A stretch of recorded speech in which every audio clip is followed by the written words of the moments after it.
Bonjour à tous, ici Adrien. Aujourd'hui on est le mardi 20 août 2024 et dans cette vidéo nous allons parler du Raspberry Pi 4 modèle B qu'on a ici et voir ensemble comment régler sur certaines distributions Linux le problème de démarrage sur le port USB.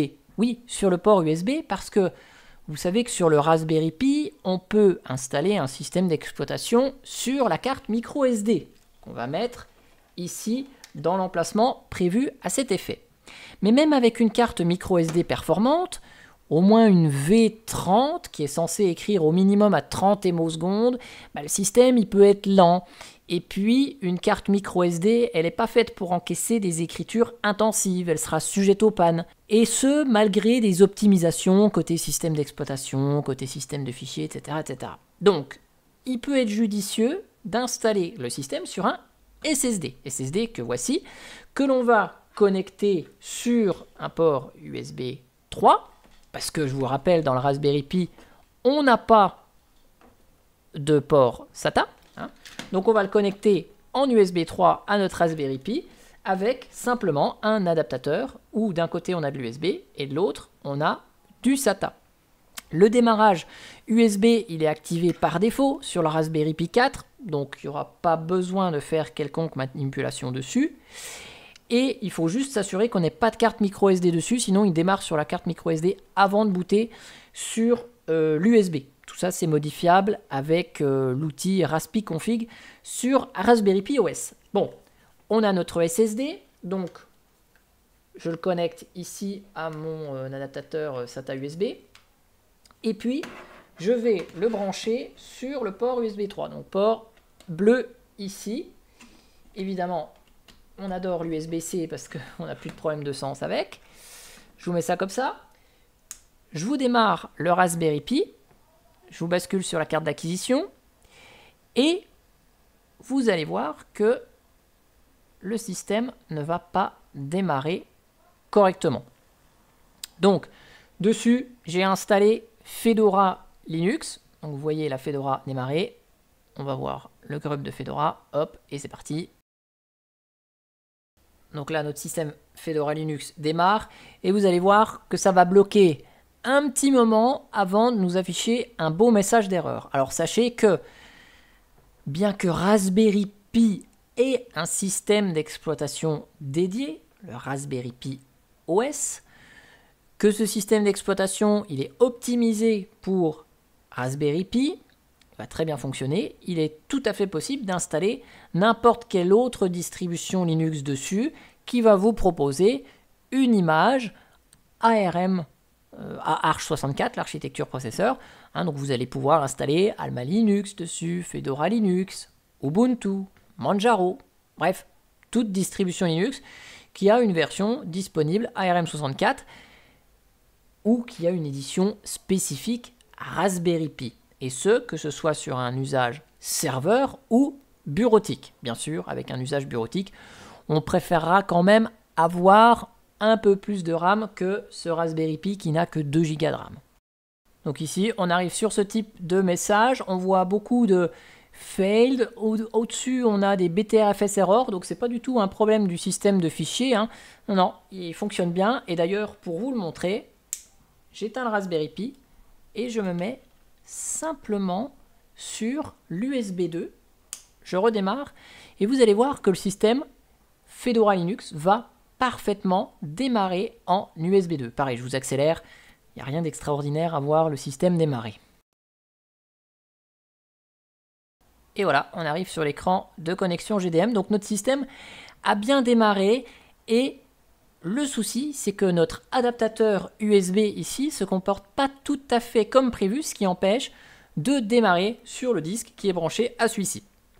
Et donc, la solution à ça, qu'est-ce que c'est? Eh bien, ça va être un paramètre qu'on va passer au noyau au moment du démarrage. Ce paramètre s'appelle USB-storage.quirks.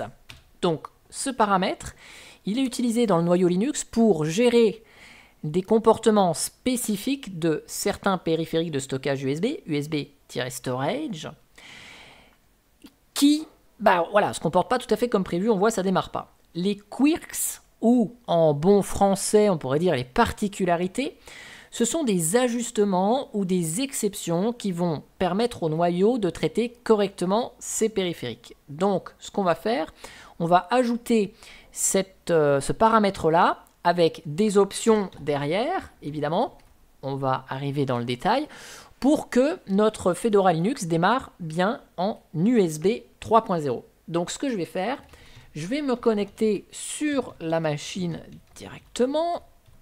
Hop, j'ai déjà normalement ma clé SSH qui est dessus.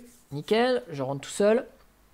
Et donc, on va ajouter ce paramètre USB Storage Quirks, mais on va avoir besoin de plusieurs trucs. En fait, on va ajouter usb-storage.quirks égale vendeur, un ID vendeur, un ID produit et une fameuse particularité.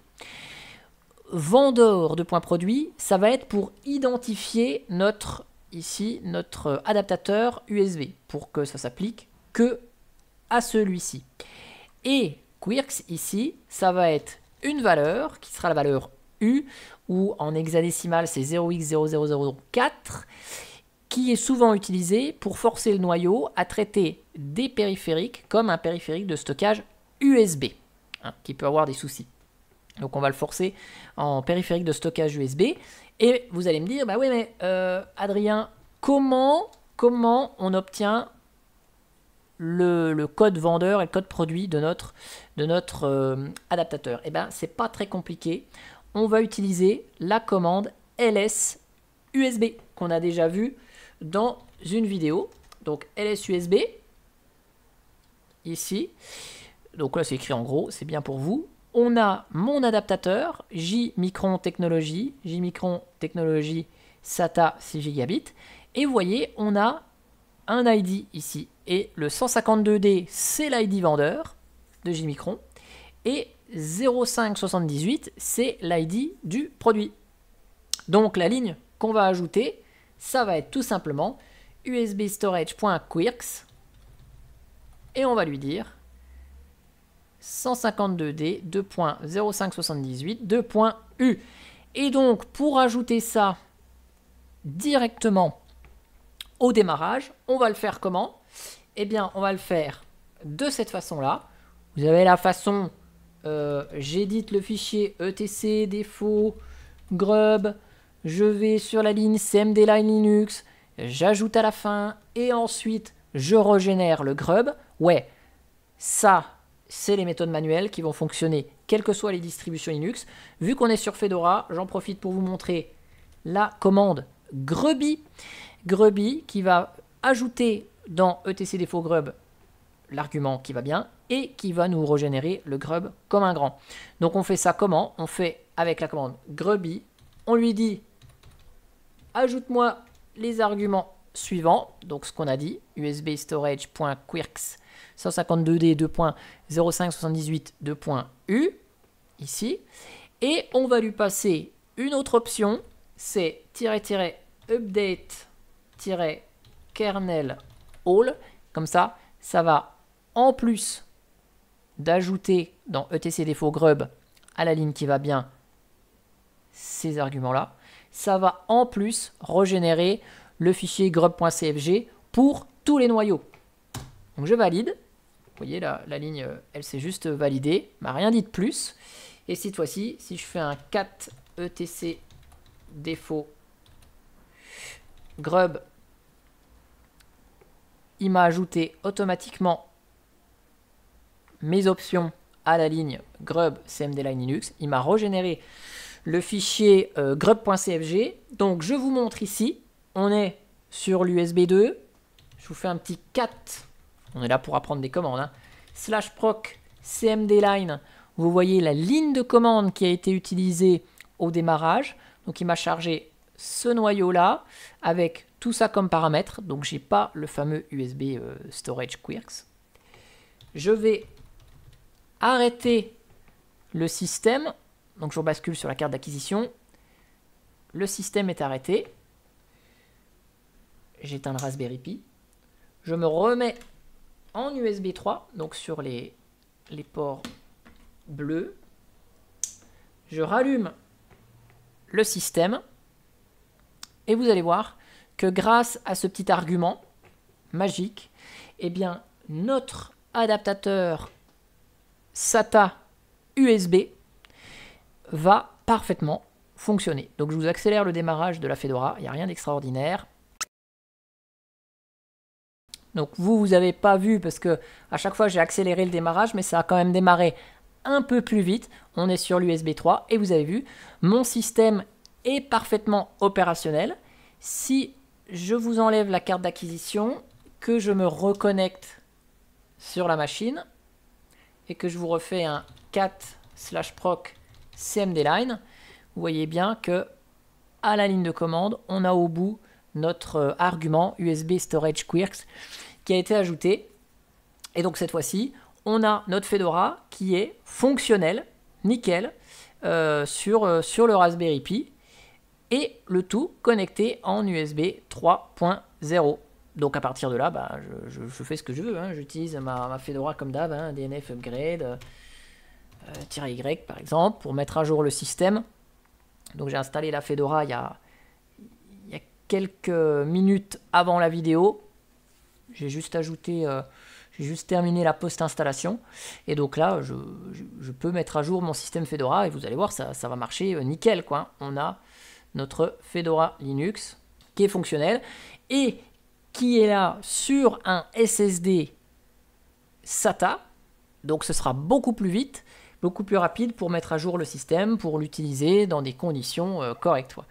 Et donc c'est quand même plus performant qu'une carte micro SD. Et surtout, en plus d'être performant, c'est beaucoup plus fiable.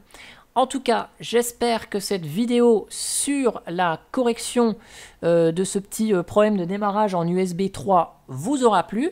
On a fait l'illustration avec Fedora, mais on a le problème avec Alma Linux, on a le problème avec d'autres distributions Linux que j'ai testées en USB sur ce Raspberry Pi 4 Model B. J'espère que vous avez appris un truc, que vous allez peut-être pouvoir utiliser une Fedora ou une autre distribution, ressortir votre Raspberry Pi 4 Model B qui était dans le tiroir. J'espère que ça vous a plu et moi je vous dis à bientôt pour une prochaine vidéo. Et comme d'habitude, dans le descriptif, je vous mets l'article vers le lien, je vous mets le lien vers l'article que j'ai rédigé sur le site linuxtricks.fr qui a toutes les manipulations et toutes les explications qu'on a vues ensemble. Allez, ciao ciao, bye bye.